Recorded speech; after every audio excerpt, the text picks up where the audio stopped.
Hello mga pageant fans, someone is asking kung meron na ba daw akong top 15 sa PINA personality interview. Actually posted dito sa kabilang app, kompletos recados yan, top 18 pa, nandun din yung mga rason kung bakit sila napili ko. And mga pageant fans, lahat naman tayo aware na may votings na nagaganap dito nga sa PINA Interview Challenge.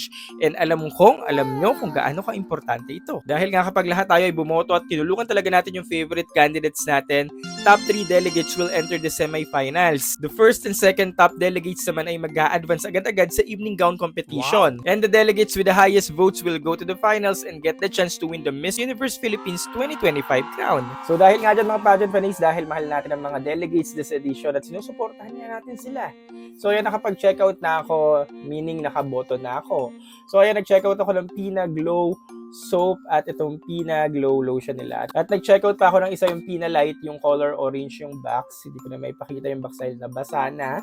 Pero yun nga, mga pageant fans, ang kagandahan naman this edition, kapag ikaw ay bumoto, may kaakibat na produkto din ang inyong boto. So, sulit na sulit, diba? Dahil nga po, every 1 peso spent equals 1 vote. For example, sinecount ko itong Pina Glow Soap for only 159 pesos, meaning, meron na akong 159 votes for that certain delegate na sinusuportahan ko. Na-i-check out ko naman itong Pina Glow Lotion sa halagang 198 pesos, ibig sabihin nakapagbigay na rin ako o nakapagdagdag na rin ako ng 198 votes doon sa certain delegate na sinusuportahan ko. So, di ba sulit? Nakasuporta ka na sa favorite delegate mo, natulungan mo na silang makaangat, nagkaroon ka pa ng mga produkto. So ang katanungan ka pa, ano nga ba makaboto? Dito mismo sa TikTok shop, actually naglagay na nga ako dyan ng yellow basket sa baba para hindi na kayo mahirapan. I-click nyo lang yung yellow cart dyan. Once nga na na-click nyo na, pili lang kayo ng Pina Beauty product na swak sa inyong panlasa. So I recommend the soap and the lotion.